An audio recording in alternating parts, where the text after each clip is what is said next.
Dalawa, sige. Isa pa. Okay. So, yan ang tinitinda nyo, mga lumpia at tsaka itong rice candy. O sige, ganito na lamang kuya. Okay lang na itong lumpia ay papalit ako ng isang sakong bigas. Okay lang sa inyo?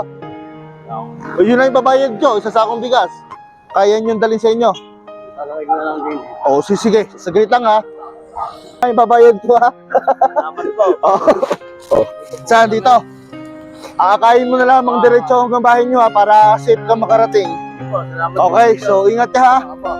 Maging ano lamang tayo, marangal yung ating ginagawa trabaho. Okay, so thank you. Okay na po yun. Basta para sa inyo yan. Thank you.